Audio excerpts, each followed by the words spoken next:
jërë ngeen jëf mbokku internet ak téléspectateur yu Jama TV ñuy bàyyi xel muy góor ak jigéen mag ak ndaw fu si waay mën a nekk am ci ñun kóolute di ñu taaxirlu waxtu bu ne nu ko raw lañu amee cofeel pas-pas ak yéen a ngir dégtal leen lépp lu leen soxal waxtu ba jot na yéen a ngi ci seen émission bu mag bi la di les échos du moment ñu koy amal àllarba bu jot ci waxtu bële nar ci àndax nag tey monsieur l'honorable député Cheikh Faye di maanaam député boo xamante ne dafa taxaw témb ngir taxawal askanam ca pencum ndawu réew ma moom nag il est de Pastef waaye d'abord dëkk ca région bu Fatick gannaaw bi nga xamante ne dañ ko dénk li nga xamante ne mooy une mission noble pour mu jëriñ askanam yéen ñi ngi may seetaan des fois ak man ak képp kuy sénégalais day soxla ci xalaatam ak gis-gisam ci wàllum réew mi ak ni muy doxee actuellement monsieur Faye gannaaw bu ñu la nuyoo di am mbégte bu amut àpp ci li ñu wuyu si ana lan ngay nuyoo mbokku téléspectateur yi lay suivre ci à travers Jama TV bi. merci beaucoup sëñ Cheikh ñu ngi lay nuyu. di nuyu waa Sénégal ñëpp mais nuyu waa département Fatick yëpp di ñaan yàlla waxtaan bi nga xam ne moom lañ fiy waxtaan. mu jural njëriñ askanu Sénégal. mu daal di am solo bu baax a baax d'abord di wax rek comme ni ñu koy waxee dinañ waxtaanee li nga xamante ne moo jëm ci wàllum actualité politique judiciaire sociétale ci réew mi lépp luy laal li nga xamante ne mooy. couche yi nga xamante ne dina leen soxal rek dinañ ko waxtaanee mais d'abord comme niñ koy defee yéenay suñuy partenaires yéen ñuy seetaan kon mun ngeen jël lien bi dugg direct ci biir YouTube bu Jama TV mën a daal di partager li nga xamante ne moom mooy émission bi ngir suivre ko en direct parce que on est en live actuellement ba tax na mun ngeen tamit commentaire selon questionnaire yi nga xamante ne peut-être incha allah rabbi ñun dinañ ci am benn gis-gis bu fekkee dëppoo nax li nga xamante ne moom lañ war a waxtaanee di nuyu kuluhum képp kuy sénégalais di ñuy bàyyi xel rek ñu ngi lay daal di nuyu di wax ne dinañ waxtaanee nag ci ay ponk maanaam ci dialogue bi ñu génn dinañ ci waxtaan si li nga xamante ne mooy la machine judiciaire yi nga xamante ne dafa taxaw témb ngir joyantin yi nga xamante ne dañ leen joxoon peut-être alalu askan bi ci seen teyef wala ci seen njuumte ñu jëfandikoo ko ci ñoo xamante ne peut-être dëppawul ak askan wi lu ñuy xaar deuxième bi tamit dinañ waxtaanee ci li nga xamante ne mooy la réduction des comptes comme ni ñu koy tuddee waaye tamit li nga xamante ne taxawaayu honorable député Cheikh Faye nekk koo xamante ne dañ ko jox une nomination boo xam ne c'est populaire ci maanaam dans le département mu coiffé le Sénégal yëpp lan mooy gis-gisam ci wàllum politique réew mi waaw ñii peut-être nii la ñu gisee que ne réew mi ça va ou pas moom peut-être dina ci indi lan mooy perception en tant que produit Pastef waaye tamit koo xamante ne dañ ko dënk bànqaasu li nga xamante ne moom mooy cëru député ci Assemblée nationale honorable laataa ñuy sóobu ci waxtaan bi climat bi j'espère c'est bien abordable de votre côté quoi. waa climat bi c'est bon yaakaar naa ne c'est bon. dinañ ci mën a def liggéey bi nga xam ne moom la Sénégalais yi di xaar. ok macha allah kon d'abord mun nañ daal di sóobu ci waxtaan bi. mu am solo bu baax a baax kon ngeen partager lien bi rek vous êtes en live sur Jama TV kon mun ngeen teewlu li nga xamante ne mooy l'honorable député ci questionnaire yi honorable d'abord ci dans son ensemble kenn dootu la présenter ci région ba nga dëkk mais ñii xam nañ la ñàkkul ñoo xam ne dañ lay dégg tamit tey votre cursus maanaam scolaire professionnel ak politique boo ñu ko doon dëxëñal ci ab maanaam tënk rek lan lay doon exactement ci pour ñi lay door a découvrir exactement ak ñi nga xam ne ñu ngi lay seetaan. merci beaucoup Cheikh. balaa ñuy dugg ci waxtaan bi. da nga may rek ma jaalewaat sama ay jarbaat. sama ay mbokk. mooy xale yooyu nga xam ne ci immeuble bi nga xam ne moo effondré woon fi nga xam ne mooy Touba.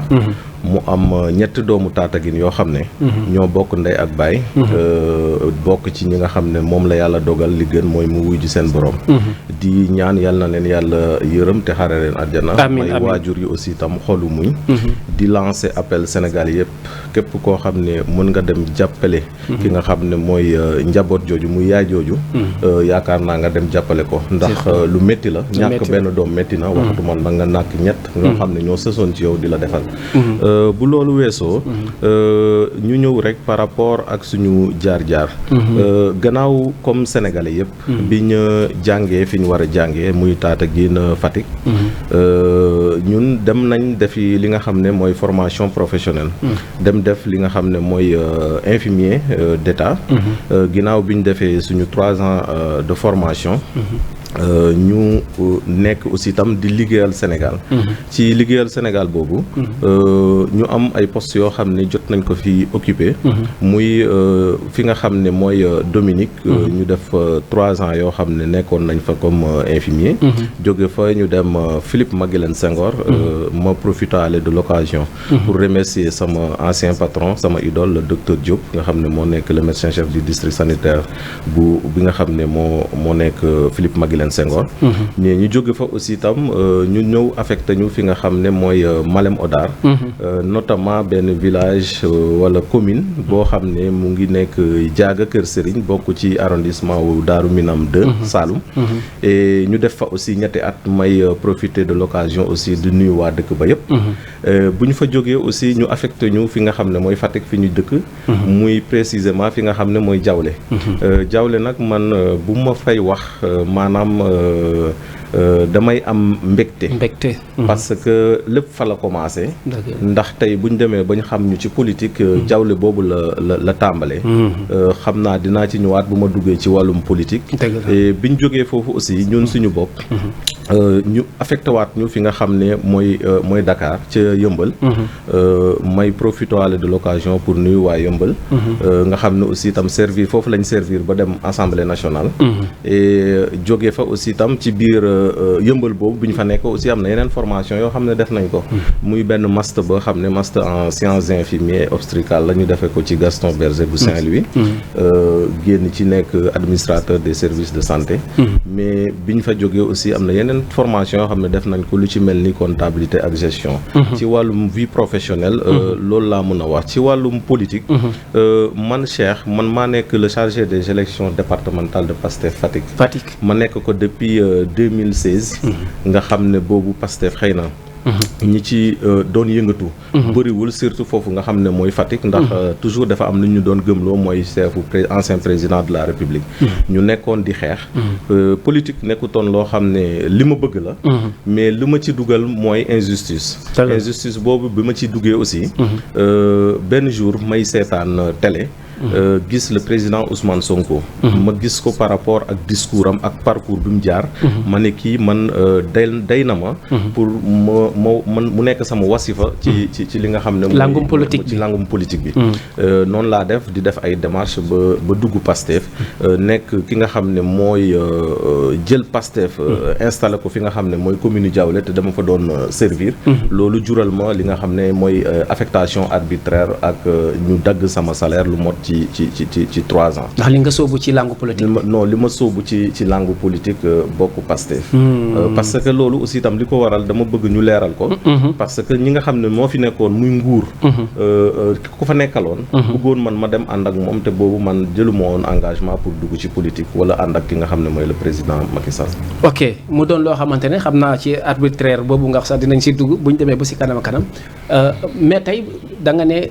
bi nga jógee ci cursus boobu da nga jékki-jékki dugg ci langue politique ci say kàddu kon mën nañ ci jàngee rek ne c'est vous qui étiez allé vers le Pastef ou bien Pastef moo la gis daal di soxla sa profil wala sa doxalin ci département bi ou bien. non man maa les premiers pas d'abord. premier pas yi man maa ko dox. yaa ko dox ndax gannaaw bi ma amee bi ma dundee li nga xam ne mooy injustice boobu. nga xam ne tey population wu Diawlé dama leen di continuer di féliciter. ñoom ñu far sama wet. xam ne liggéey moo ma fa indi woon te liggéey laa doon def.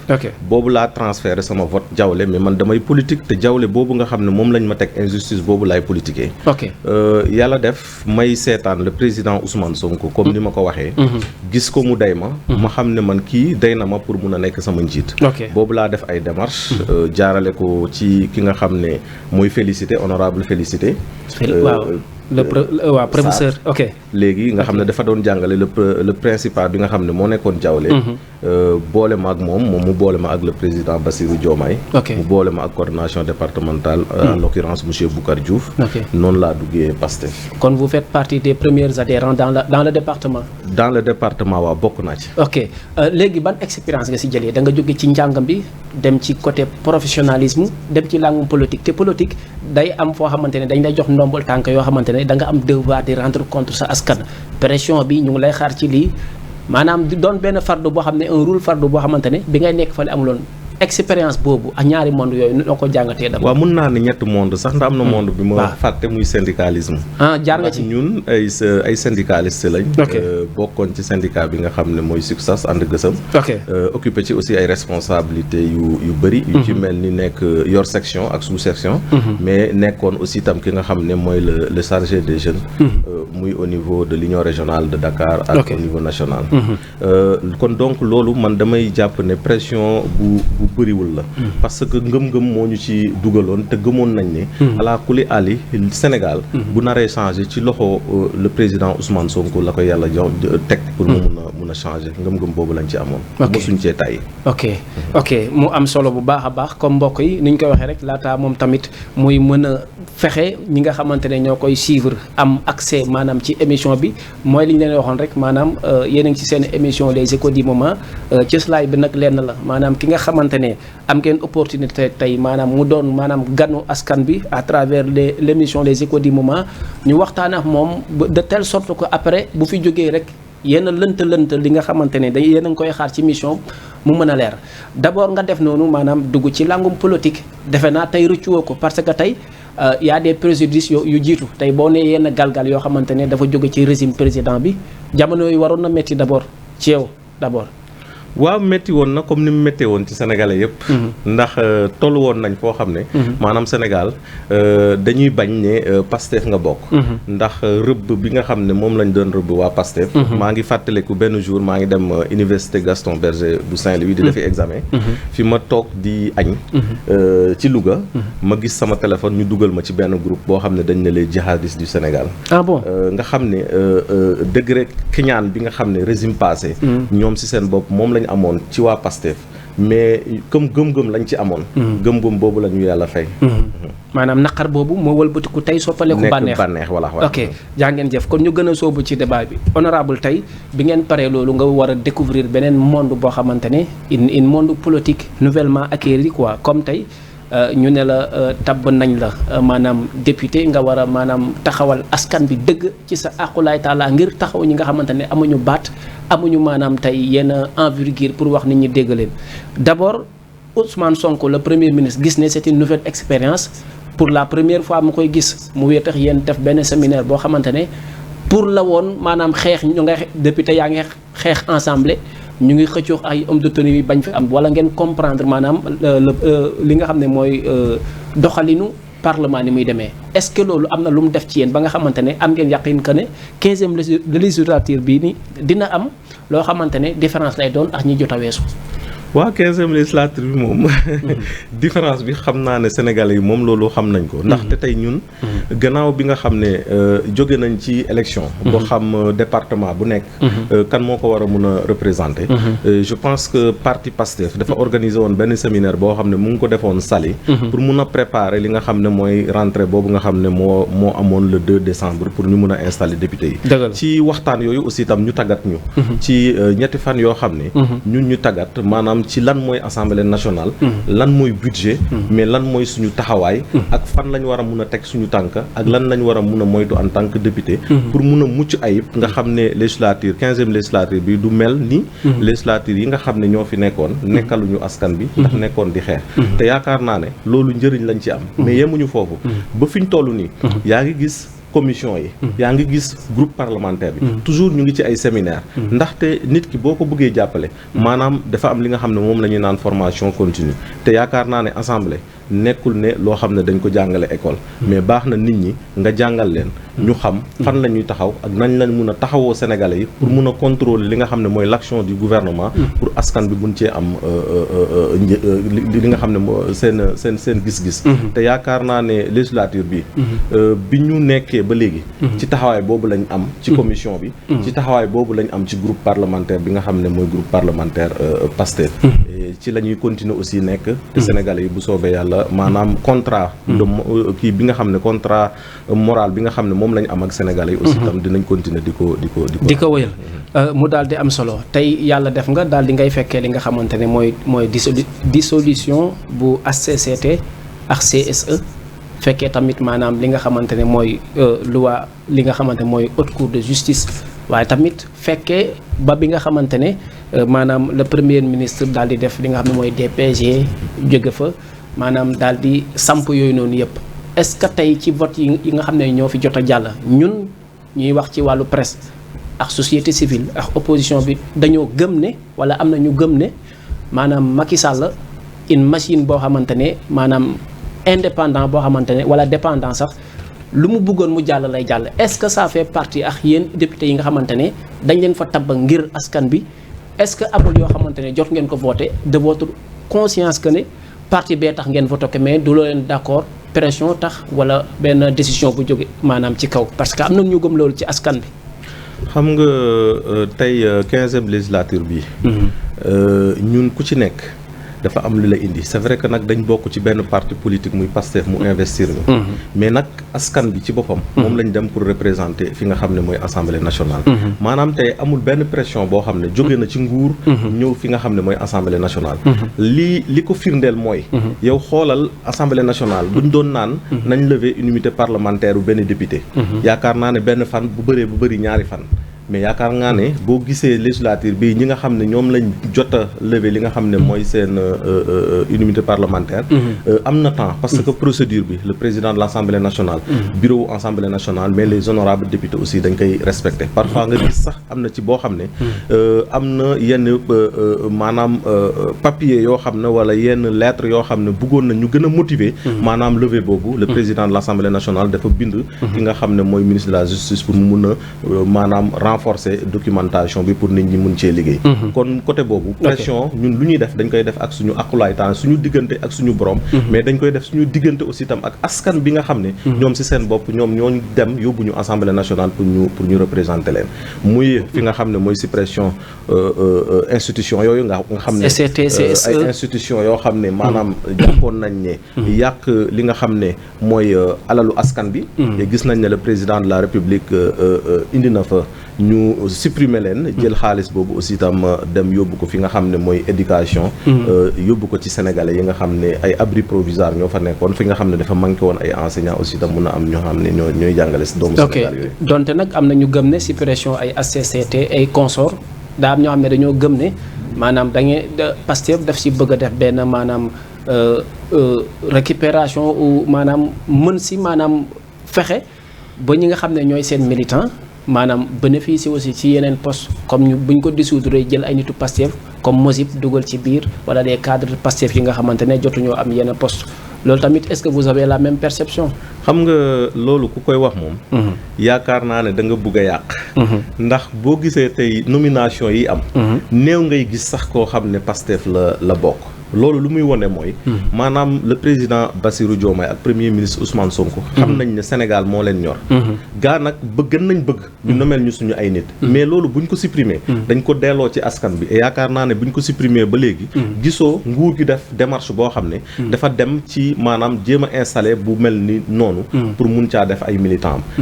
gis nga temps yi gisoon nga ñu lancé li nga xam ne mooy recrutement ay enseignants et loolu je pense que président de la République promesse boobu la waxoon Sénégalais yi et yaakaar naa ne def na ko kon donc ñiy yàq nañ jàpp ne dañuy yàq rek mais gëm naa ne man li ma gëm mooy le président Bassirou Diomaye ak premier ministre Ousmane Sonko ak ñi ànd ak ñoom Sénégal moo leen ñor te bu soobee yàlla dinañ teg Sénégalais yi comme dina teg Sénégal comme ni nga xam ne moom lañ ko digle woon ak Sénégalais yi ok mais tey député yi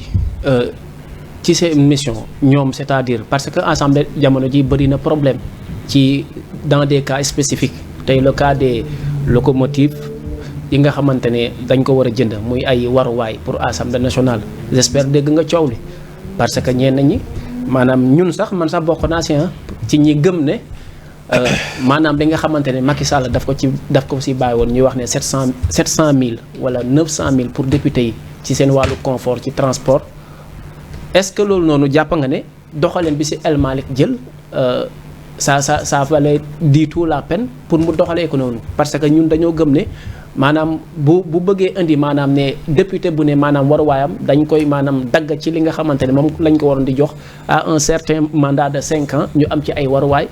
alors que ñenn ñi gisuñu ne c'était la bonne manière pour ñu véhiculer leen yéen député yi d'abord. man dama bëgg nga jàpp ne. 15e législature bi ay liggéeykat lañ tooguñu yendooluñu fanaanuñu chaque jour ñu ngi ci terrain bi di déglu askan bi di liggéeyal askan bi ma yaakaar ne ku mel noonu man damay confirmer El Malick ci lu mu wax te lu mu wax ñun ñoo ko waxloo lu mu def ñun ñoo ko defloo ndax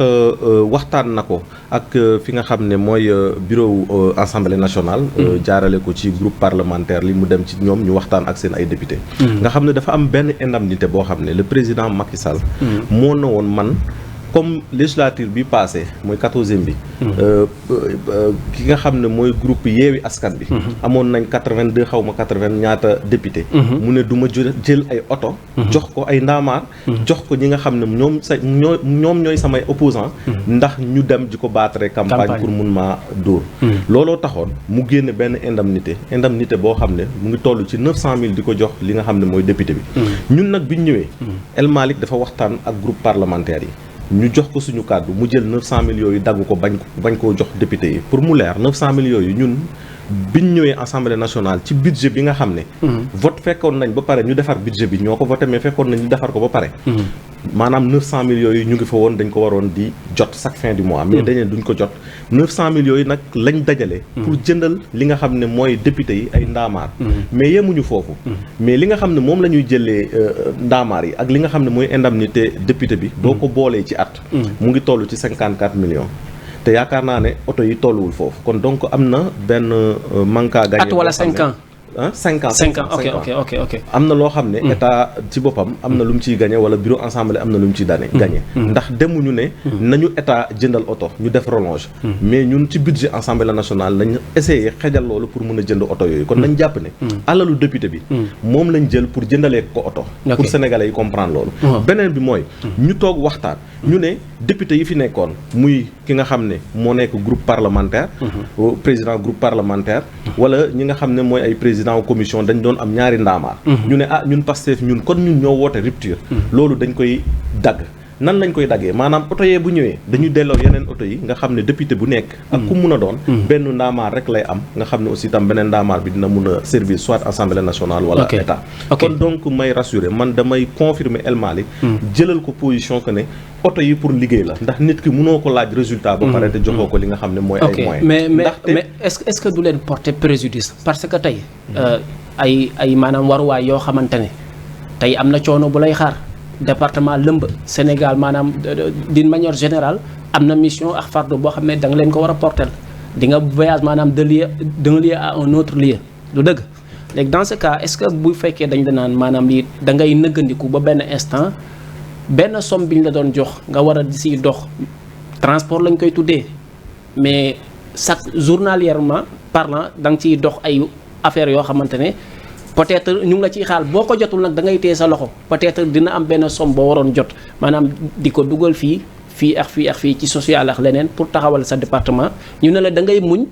ba jot benn oto bi nga xamante ne même boo paree après bu ñu koy jaay du doon yaa koy moomaat mais dañ koy dugal ci yeneen secteur effectivement foofu laa bëggoon a ñëw par rapport ak oto boobu day dugg ci parkinu assemblée nationale mais comme ni ko le président El Malick waxee am na ñaari possibilité ba ñetti possibilité benn bi mooy ñu ne député bi chaque fin du mois nay joxe temps wala ñu koy dagg temps ci weer bi fin wu mandat bu jotee mu moom oto bi wala fin wu mandat bu jotee comme ñi ko ñi nga xam ne ñoo ko doon defee ñu réformer oto bi aussi tam jox ko ki nga xam ne mooy député mais yaakaar naa ne loolu freiné wul suñu liggéey ñun am na ñoo xam ne peut-être yoroon nañ ay oto ñu mel ni man ñu ngi continuer def suñu ay activité mais am na ñoo xam ne sonn nañ yoruñu oto mais teewuñu ñoom ci seen bopp dañ toog ñu ngi liggéey di jël taxi di wàcc ci ay Jakarta di liggéey et comme ni ko waxee kii El Malick mais est-ce que ça l'honore le statut d'un député député buy yëg Jakarta wala buy yëg kii loolu tamit beneen moom laa lay wax xam nga tey bu ñu nee assemblée nationale mooy deuxième institution wu état tey yaakaar naa ne ñi koy incarner aussi itam dañ ko war a nirool du question nirool lul mais dafa am respect bu ndaw boo xam ne tey waroon na ak li nga xam ne mooy député yooyu maanaam ñu teg leen ci ay conditions yu baax maanaam parce que fi nga xam ne ñu ngi jël directeur bi jox ko oto jox gouverneur bi jox ko oto jël préfet bi jox ko oto jël maire bi jox ko oto te mën na am sax bokkuñu parti politique mais Sénégal lay liggéeyal yaakaar naa ne buñ jàpp ne maanaam lii luxe la mais nañ jàpp ne moyen la boo xam ne pour ñu mun a def suñu gën a mun a def suñu liggéey ndax ñu ngi def suñu liggéey et yaakaar naa ne buñ ko amee boo jëlee député boo gis ci département ba mu nekk mooy miroiru député ba département ba doo gis mu ni ñuy sonalee député ñu sonalee ko ki nga xam ne mooy ministre wala DG bi nga xam ne moo nekk ci mais bu fekkoon ne da ngeen booloo en commission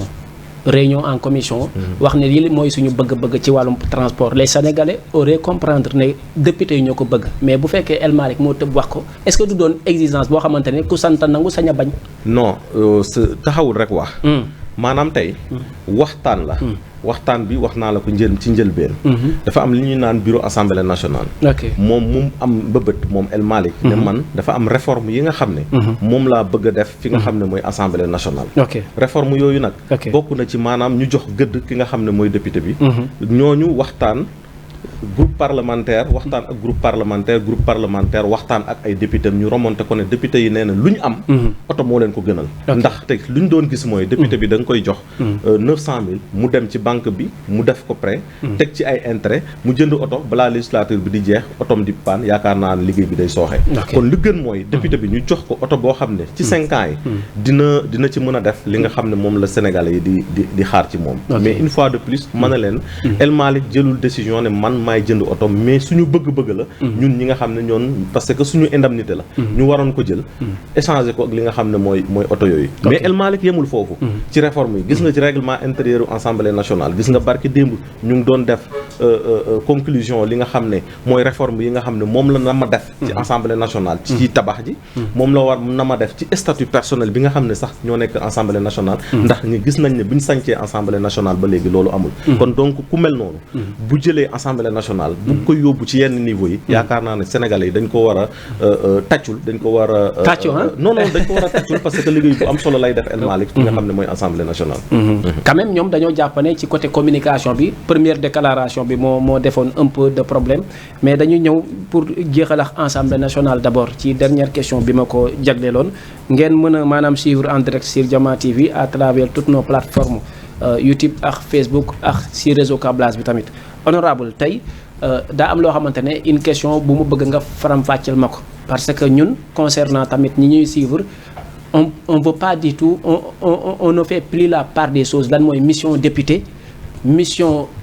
ministre ak mission directeur da nga gis dans un département lëmb ñu bëgg a jël maanaam toutes les activités maanaam wékk ko ci benn ministre bu sooxee ñu ne diw moo fi doon ministre te defu fi dara wala ñu jël tey benn exemple mbir di la ciy xaar aral ko du sa mission tey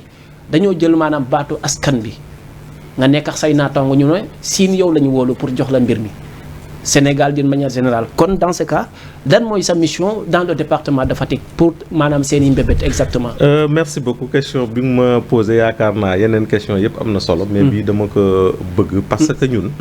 dafa am li nga xam ne maanaam moom lañ fekk. ndono.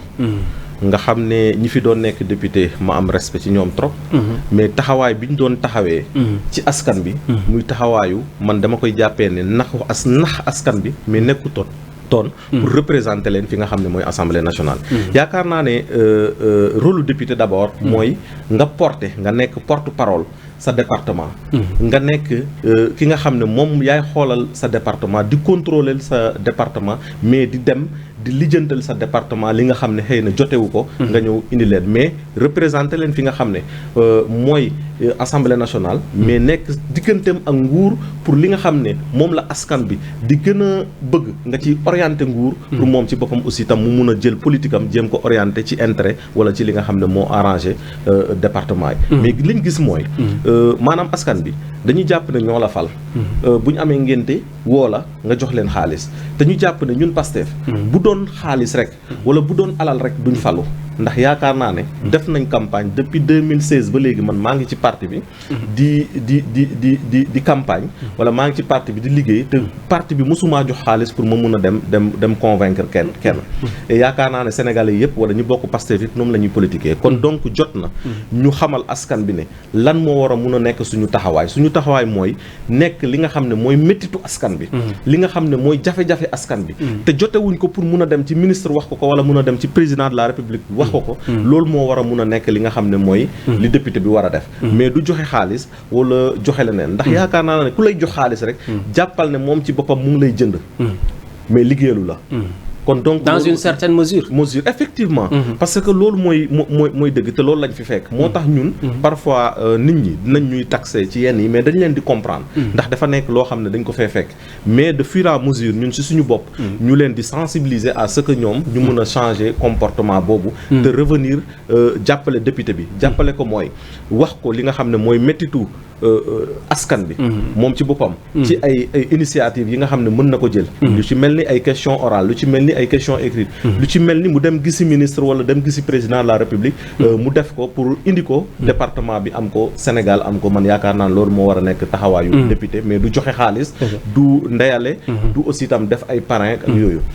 loolu daal laa bëggoon a sensibiliser samay ay nit wala sensibiliser waa département bi lépp loo xam ne nag maanaam ñoom yaakaar nañ ne ñun dañu war a wàcc ci terrain bi pour gis ko buñ ñu ci wooyee dinañ dem buñ ñu wooyee ci leneen aussi itam dinañ jéem a def suñu kamtalaayu kattan aussi itam xool liñ ci mën mais mënuñu honorer li nga xam ne mooy ay sollicitation yu bëri yoo xam ne ñu ngi koy def Ousmane Sonko dafa ñëw en 2017 fële ca Fatick daal di wax ne bés bu ñëwee Fatick déception totale lay am parce que romb na sax li nga xam ne mooy hôpital régional bi mais dafa jàppoon ne case de santé la ça veut dire dafa am loo xam ne seetlu na ko gone ça ne va pas tey lan mooy seen canevas wala seen canaux yi nga xamante ne nit bu gisee jafe-jafe bu war a nekk ci seen mission loolu lay saisir ba am ci yeen accès donte am na ñoo xamante ne dañoo jàpp ne député yi bu ñuy laaj dañuy jege seen askan mais à un certain moment dëgg la dañuy liggéeyal askan bi mais avec une injoignabilité totale. loolu moom 15e législature bi wala man ak sama collègue honorable député Amy Ndiaye may nuyu de passage yaakaar naa ne suñu téléphone tëjaluñ ko kenn changé wuñu numéro képp koo xam ne sax dëkkul Fatick bu ñu wooyee suñu numéro yi nga xam ne moom lañ doon utiliser aussi itam dinañ ko déglu buñ ñu waxee préoccupation askan bi aussi dinañ ko déglu dinañ dem aussi itam wàcc ci terrain bi xool li nga xam ne moom lañ ñuy wax aussi itam ñu dem yóbbu ko fi ñu ko war a yóbbu looloo tax man tey boo xoolee comme ni sama yeneen morom di ko defee ci législature bi yaakaar naa ne lu ñu adressé ay questions écrites au gouvernement yaakaar naa ne mosul am Sénégal et ci département Fatick bu ma jëlee ci wàllum courant bu ma jëlee ci wàllum ndox bi ma ci mujjee def rek mooy li nga xam ne mooy ndox mi nga xam ne moo concerné arrondissement wu Fimela concerné commune bi nga xam ne mooy commune yu Diofior concerné commune bi nga xam ne mooy commune Palmarin mais commune Fimela nga xam ne depuis 2018 ba léegi ñu ngi am problème mu ndox et yaakaar naa ne man en tant que parlementaire nekk représentant wu département wu Fatick am na li ma ci waxtaan naa ci ak ministre bi dafa voyager mais bu soobee yàlla aussi itam noonu la ñuy continuer di ko waxtaanee mën naa ci tudd yeneen yu ci mel ni yoon bi nga xam ne moo jël Kër Martin yooyu gis naa ne def naa ci ay questions écrites mais ci wàllum courant aussi itam bind nañ ci gouvernement pour ñu jox ñu ci ay leeral pour que département Fatick aussi itam ñu mën ko taxawal ci loolu ñu ngi nekk aussi itam di rencontrer ak population bi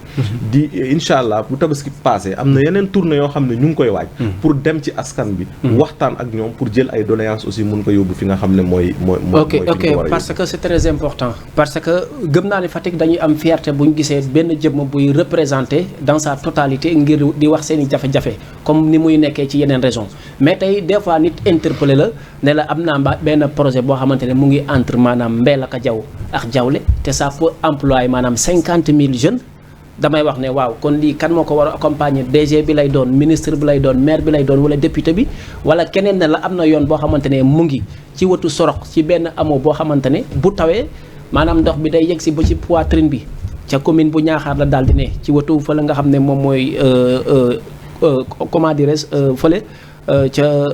Jaxaaw dans ce cas loolu est-ce que budul sax compétence su député wala bu dee am ngeen ci wàlla yéen a ngi siy liggéey parce que yow yaay député ministre bi yaay député DG bi ak PCA bi yaay seen député est-ce que am ngeen une collaboration parfaite ci yéen ñi nga xamante ne yéen a bokk bannière Pastef pour di waxtaanee yooyu. waa ñun Pastef nag yàlla dafa def Pastef dafa am benn organisation boo xam ne kenn mënu ko salfaañe maanaam tey Pastef ngay dem ci village bu nekk nga fekk fa li nga xam ne mooy cellule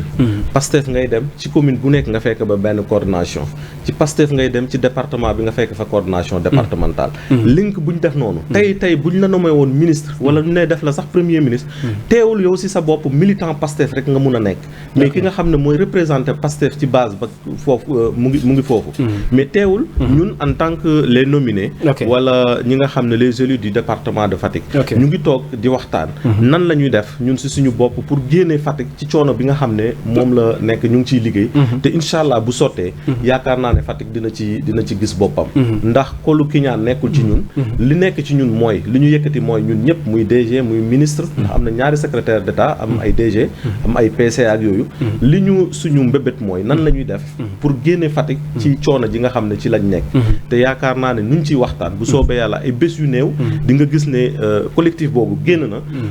xool di def ay actes yoo xam ne moom la waa Fatick di xaar ci ñoom pour ñu mën a génne Fatick ci coono bi mu nekk. ok moo daal di am solo ñu mën a def transition génn ci les questions concernant l'Assemblée nationale ou le Parlement dans ce cas dañuy dugg ci wàllum la ñuy tuddee réduction des comptes ak renégociation des contrats nga xamante ne y a des exclusivités qui ont été faites par le premier ministre Ousmane Sonko que ne 150 milliards ci maanaam ci gafaka réew mi daal di dañ koy defaat ay renégociation ak partenaires yi mais aussi jël nañ 50 milliards yoo xamante ne ci wàllum consignation ci wàllum système wala opération gox gi lañ ko daal di jëlee dans ce cas lan mooy sa gis-gis donte xaalis bi mu ngi duggaat ci gafaka askan bi mais am na opposants yu dox ba tey naan maanaam mbiru intérêt la du réduction des comptes mais règlement de compte la ban njàngat nga ci am. loolu yaakaar naa ne Sénégal nag dafa naqaree waxal. ndax rapport yi ñu nekk di exploiter fu mu toll nii. yaakaar naa ne du rapport boo xam ne président Bassirou Diomaye moo demandé woon à ce que ñu def ko. Covid 19. 2019 la woon. ok bi mu amee ñu nattal leen xaalis. ñu jël xaalis boobu. def ci loo xam ne waruñ ko woon def. Macky Sall ci boppam moo génnee. moo yónni ay nit pour ñu enquête ci xaalisu 1000 milliards Covid fan lañ ko def. loolu il faut que mu leer ci Sénégalais yi. kon donc réduction wu compte. wala topp nit. yaakaar naa ne ku koy wax. yaakaar da ngay wax ju la neex mais xam nga ne justice mu ngi dox li mu war a dox. ma leen di fàttali rek ñoom ñoo ñu di wax loolu. ñoo taxawoon ñu ne ku justice jàpp da nga def kuñ jàpp da nga def. et kuñ woo aussi itam da nga def. woo mënuñu wax ne diw def na mais enquête la. ñu ngi ci enquête yi. ñu bàyyi yoon mu def li nga xam ne mooy enquête am mais ñun suñu aqulaay taalaay. xam nañ ne yoonu président Ousmane Sonko nekku ci. yoonu président Bassirou Diomaye aussi itam nekku ci. seen diggante la ak justice ci rapport boo xam ne da leen épingle woon temps yooyu yaakaar naa ne ñun ay opposants lañ woon kon donc na justice def liggéeyam parce que tey alalu Sénégal nañ ko fa bàyyi ndaxte nag ñun le président Bassirou sénégalais yi dañ ko fal ci falin boo xam ne musul am fenn bu ko neexoon ci lu muy dugg yëpp du ci dugg day doxal mais boole na ci pour waxtaan ak ñëpp yaakaar naa ne buñ jëlee nit ñi ci rapport boobu ne la kaay leeral ci par rapport ak li nga xam ne moom lañ lay tuumal boo amul preuve aussi tam yoon day dal ci sa kaw te yaakaar naa ne gis nga ne ñoom ñu ngi cautionné di joxe caution pour mun a am liberté ndax xëy na ñemewuñu dem ci kaso ba yaakaar naa ne noonu lay continuer te dossier bi nag dinañ ko topp ba mu jeex bañ atte ñi nga xam ne ñoo yor xaalisu Sénégal aussi tam muñ ko delloo beneen bi mooy buñ jëlee ci contrat yi le président le premier ministre Ousmane Sonko bu ko waxee dafa nekk ci suite logiquement parce que bu muy nekk opposant aussi naka jekk da koy wax na ko ci solution ci livre bi mu bind ci énergie ni man bu ma nekkee président de la République dinaa renégocier li nga xam ne mooy contrat yooyu te renégocier contrat yooyu am na lu mu dugal ci gafaaki réew mi mais au lieu lu muy dugal ci gafaaki réew mi am na contrat yoo xam ne maanaam buñ jëlee ci wàllum courant nga ne dama waroon a def disons 10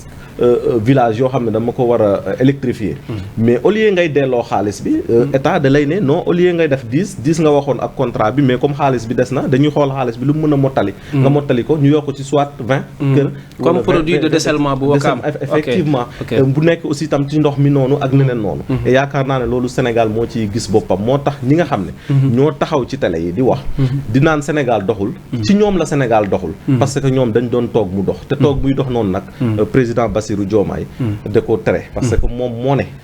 yéen Sénégal yéen a commandé plat bi nga xam ne moom moo tudd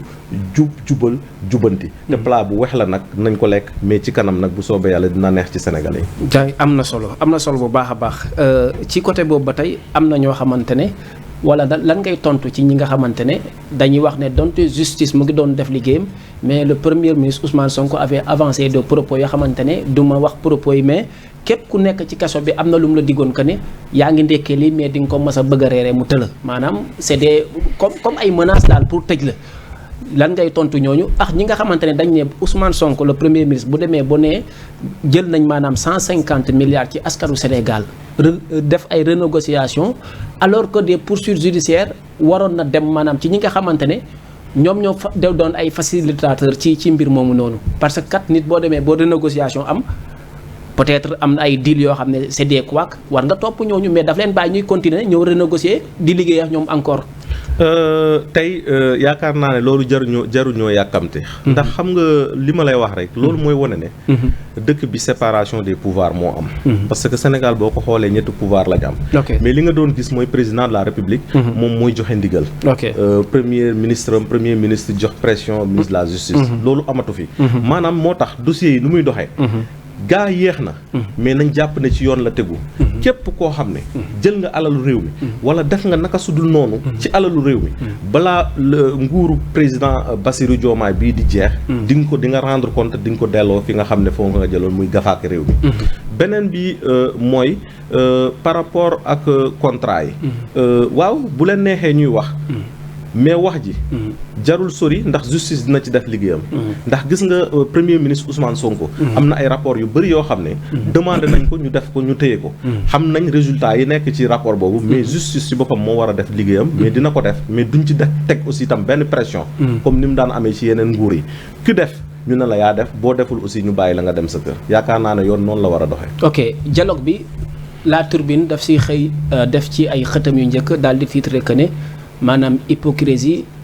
entre hypocrisie et instinct de survie maanaam ñi dem wuyu ji ñëpp peut-être seen gafaka maanaam ci wàllum politique wala di bëgg échapper la machine judiciaire moo tax communicationnellement parlant est-ce que li ngeen doon xaar ci dialogue bi yéen am ngeen ko. dialogue bi moom yaakaar naa ne dialogue mosul mel ni dialogue bi. ah bon. ndax li toll ci 700 et quelques partis politiques wala regroupement dem wuy ji ci li nga xam ne mooy plateforme jubanti nga xam ne ñi ëpp ci ñiy intervenir ci ay jeunes gis nga ñu titre que ne li nga xam ne mooy 15000 jeunes wala ay nit yoo xam ne joxe nañ li nga xam ne mooy seen ay xalaat ci dialogue bi et gis nga aussi tam ci par rapport ak commission yi nga xam ne moom lañ teg gis nga pourcentage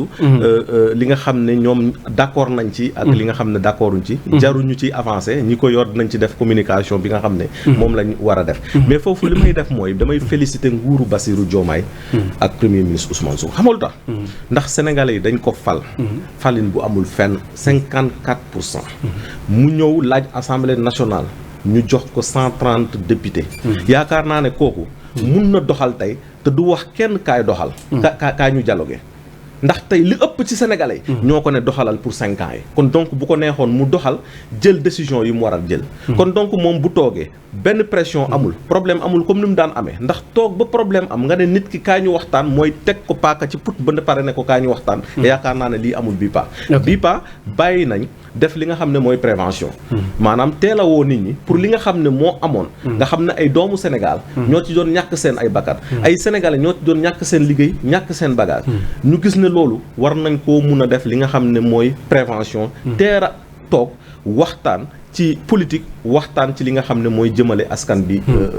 ci kanam yaakaar naa ne loolu lañ def te sénégalais yi wuyu si nañ si comme ni ma ko waxee 700 et quelques mouvements partis politiques yoo xam ne wuyu si nañ mais gis nga ne intervention à distance ak plateforme jubanti gis nga 15000 et quelques personnes yoo xam ne intervenir nañ ci par rapport ak dialogue ok ban gis-gis nga ci am wala lan ngay tontu ñi nga xamante dañ ne ñi amatul espoir ci politique ñoo dem wuyu ju ak les anciens gloires maanaam des vieux seulement parce que dañu ne Pape Djibril Fall demul Barthélémy Dias demul Bougane demul loolu l'opposition jeune dañoo des bañ a dem loolu ban njàngat nga ci am. xam nga dafa am ñoo xam ne man bëgguma di leen tudd ndax boo leen di tudd da nga leen di may buzz. mais yaakaar naa ne buñ demul du bett kenn ndax mosuñoo bëgg ki nga xam ne mooy wala bëgg li nga xam ne mooy projet bi nga xam ne moom la ñu nekk di doxal man loolu laa gëm. parce que benn kiñaan wala benn haine boo xam ne am nañ ko ci nit kooku nga xam ne tey Sénégal képp koo xam ne yeewu nga war nga mun a ñaanal le président Ousmane Sonko ne yàlla na fi yàgg te wër ndax dafa am fi mu jëlee Sénégal dafa am fi mu fekkoon sénégalais yi di nelaw mu sëlam leen ne leen yeewu leen sénégalais yi yeewu yaakaar naa ne kooku tey dem na sax ba fu mu toll nii waxatuñu waxu Sénégal mais waxu Afrique la ñuy wax. mais honorable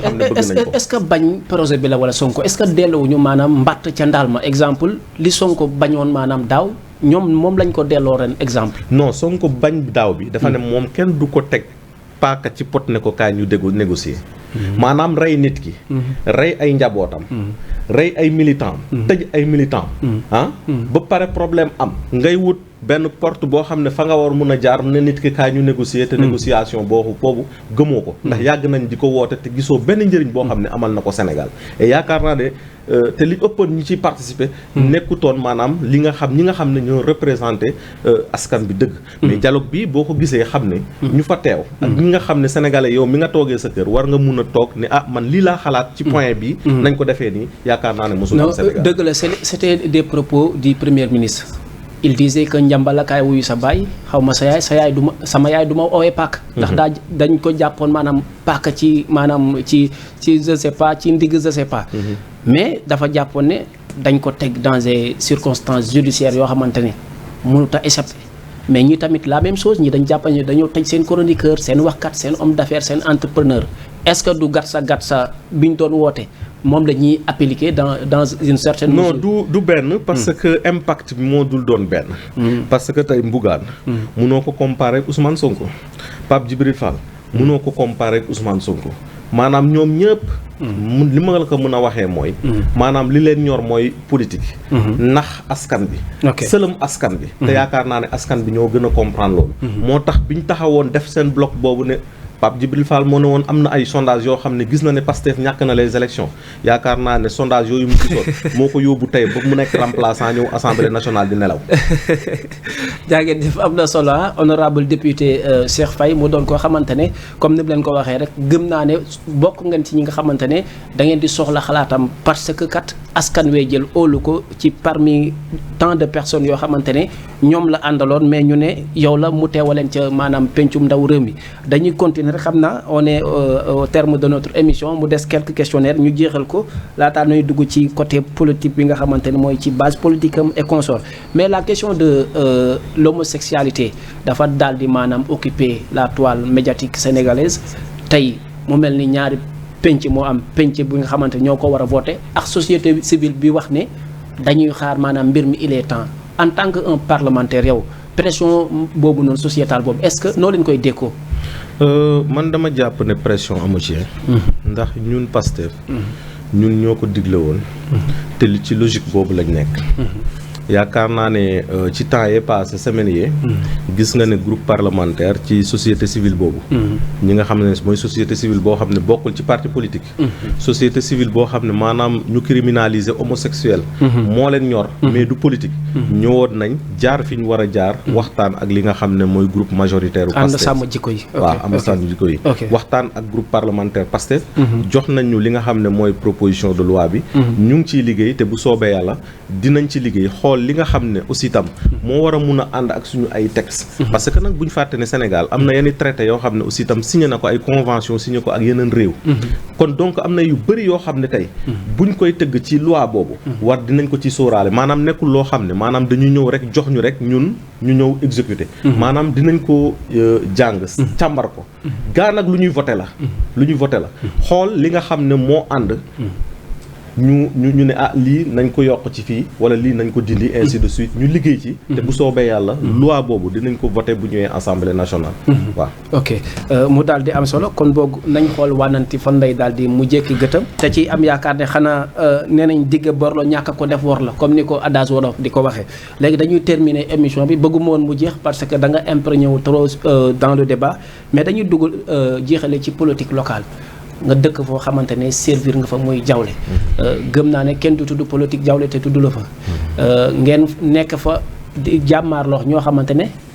ñoom tamit daal li ngeen bëgg ci réew mi lañ bëgg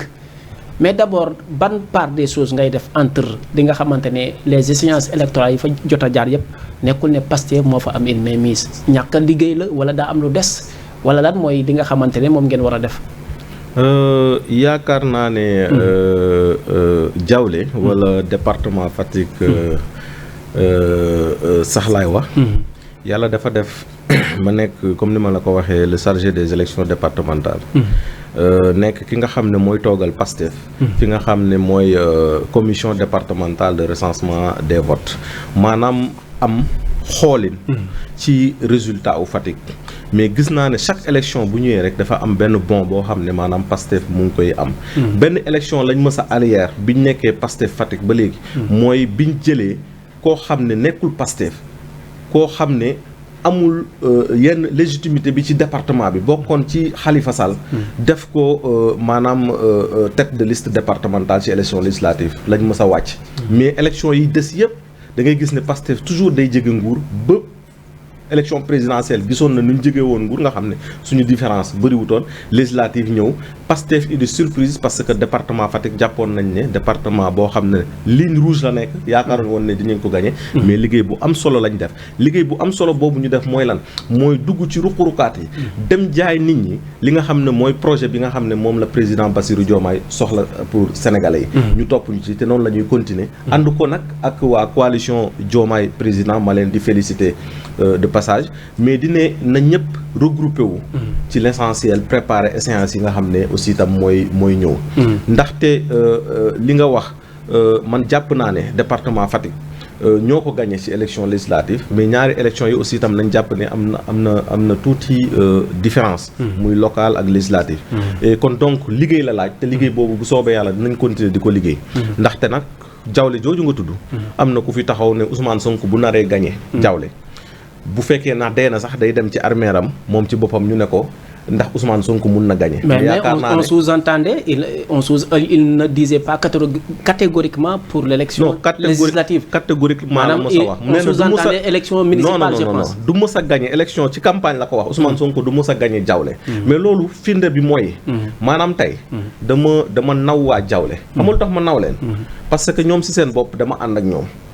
liggéey ak ñoom ci seen hôpital ba am fi ma ko fekk am fi ma ko yóbbu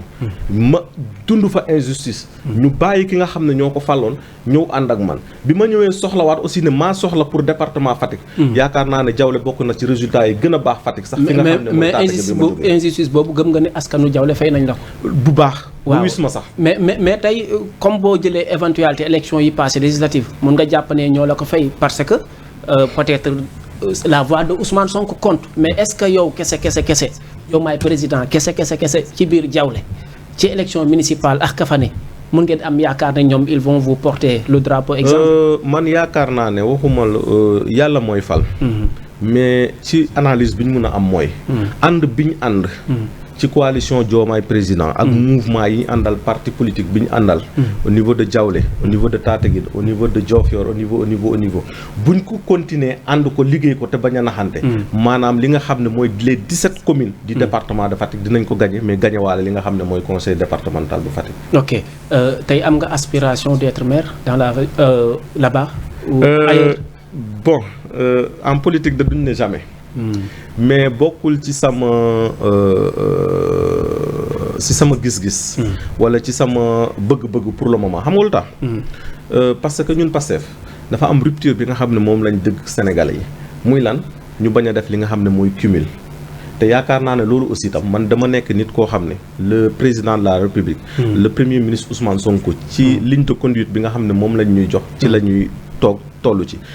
ñu nekk candidat ñu naka nekk candidat li nga xam ne moo ñu war muy Tataguine bi ma dëkk muy Jawle bi nga xam ne sama dëkk ñoo ma jëlal seen bopp dugal ma seen xol yi muy Diofior mu fu mun a doon ku mun a nekk candidat dinañ la jàppale liggéey comme si que ñun ñoo nekkoon candidat pour nga mun a gagner. Ok, avant dernière question honorable dafa am question boo xam ne gëm naa ne certains leaders politiques de la commune dañ koy daw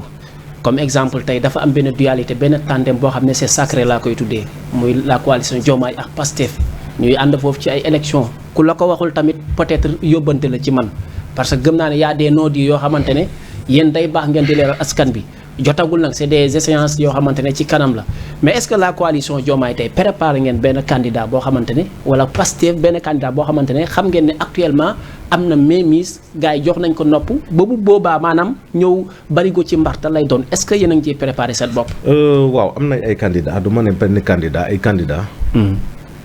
ci boor bu ne. ànd nawle lañu ànd. ndax bi ñu defee coalition Diomaye président ma fàttali que ne coalition boobu coalition wu présidentielle la woon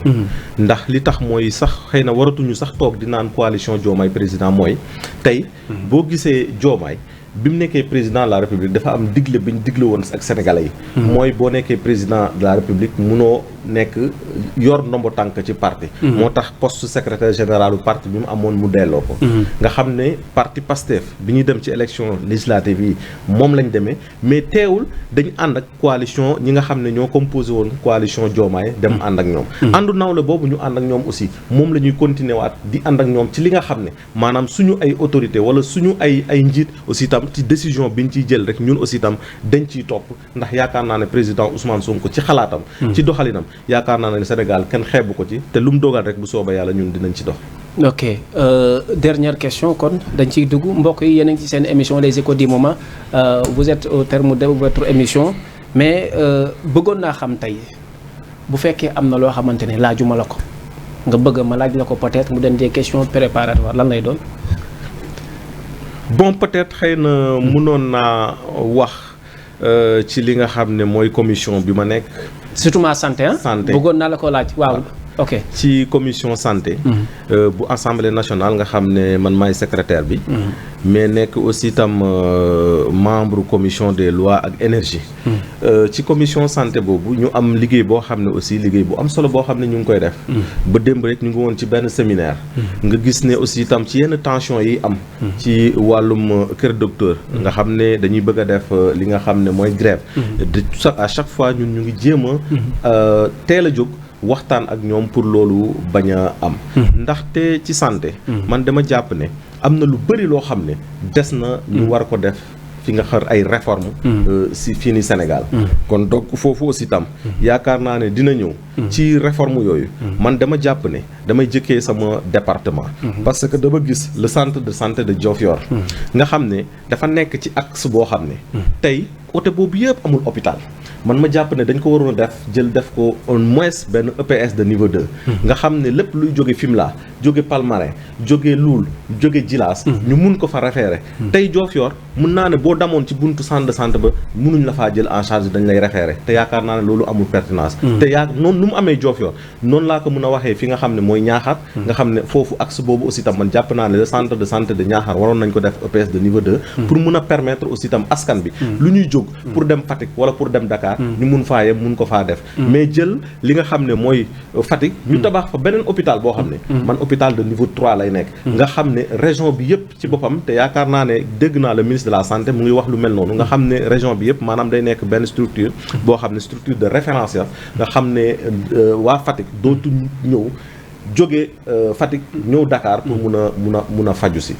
réforme yooyu lañ war a def Sénégal yëpp au niveau des postes de santé keroog maa ngi koy wax ma ne Sénégal war nañ mun a jógee ndax poste de santé bi ñu xamoon depuis 1960 moom lañ xam ba léegi mooy un infirmier nekk fa kese mais dama jàpp ne les postes de santé war nañ mun a def de telle sorte que plateau technique bi dinañ ko relever ko de telle sorte que tey maanaam tey askan bi ku bëgg a def analyse ci poste de santé bi ku bëgg a def échographie ku am problème mu bañ aussi tam mun a def ci kii bi ndax santé de base dafa am solo moom la askan bi di gën a def mooy tax aussi tam tey respect wu pyramide sanitaire bi mun a am ndax boo xoolee Sénégal xamuñu ñuy fajoo sa bopp day métti au lieu nga dem ci case de santé ba wala nga dem fi nga xam ne mooy ca poste de santé ba da ngay préférer dagg ticket dem ba hôpital dagg ticket bu cher te yaakaar naa ne li nga xam ne moo ngay yóbbu ci hôpital boo yemoon fi nga xam ne mooy ci poste bi ticket bi dina yomb garab yi dina yomb te aussi tam maanaam médecin bi nekk hôpital dinañ ko mun a may temps nga xam ne urgence yi lay gérer kese et yaakaar naa ne réforme yooyu la ñu war a mun a dem Sénégal mais nañ ko gëm et incha allah dinañ ci góorgóorlu mais ci mbirum santé daal bëgg naa cee gën a taxaw ci fi nga xam ne mooy département Fatick nga xam ne fee te njool mangaan nga xam ne seen poste de santé bi construire nañ ko aussi tam ñu mun am li nga xam ne mooy équipement ak yeneen yaakaar naa ne bu ma fi doon nekk di wax yaakaar naa ne du jeex mais ma terminer rek di sensibiliser aussi itam ñi nga xam ne ñoo yor wàllum ndox ndax gis nañ wax naa ko ci samay wax léegi par rapport ak Diofior par rapport ak Fimela ak Palmarin dem ba Marloj problème mu ndox lañu am te yaakaar naa ne ndox moom moo war a gën a nekk li nga xam ne moo gën a war a mun a nekk lu accessible ci askan bi donc nañ leen taxaw def nañ ci ay questions interpellé nañ ministres yi mais ñu ngi leen di ñaaxaat ñu gën a taxaw askan boobu ndax ñu mun a jotee ci li nga xam ne mooy ndox boobu. mais ci askan bi loolu nan lañ leen mën a jàppale parce que tey mënoo am des yeux partout fan la ñu war a jaar parce que ku ne da ngay gis maanaam problème ci sa localité bëgg am ci yow accès loolu da am plateforme ou exemple. non xam nga ñun Pastef comme ni ma la wax dañu am organisation parce que tey chaque commune am nañ fa benn coordination mais chaque village aussi am nañ fa ay cellules ci loolu ñuy jaaree teewul nag parfois nga gis ñoo xam ne dañuy sote ñooñu yëpp lijjante numéro honorable woo ma man dama lay jël déglu la mais teewul dinaa ci liggéey pour am résultat yoo xam ne yu fiable la ak ñi nga xam ne ñoo représenté Pastef ci localité boobu dëgg am na solo kon mbégte la woon ba amut app honorable di la dalal vraiment ci déplacement bi nga def ñun sax ñoo waroon ñëw parce que wax dëgg neex yàlla yombalal nga ñu ko quoi di wax ne peut-être yàlla na bu mu doon suñu première daje incha allahu rabbi vraiment di am ci yéen mbégte bu baax a baax di gërëm suñu directeur général mi nga xamante ne moo nekkee ci réseau bi d'ailleurs tamit Assane nga nuyul ma ko bu baax a baax sama copain sama xarit le grand patriote Assane Ndour jàpp na ci bu baax a baax ci affaire yi aussi vraiment di am ci yéen mbégte bu amut àpp yàlla na ñëpp dem tabaski ci jàmm ñib seex jàmm fekkaat jàmm ci barke yonente bi sallallahu taala wa sallam am nañ mbégte ci yéen bu baax a baax jaa ngeen jëf merci beaucoup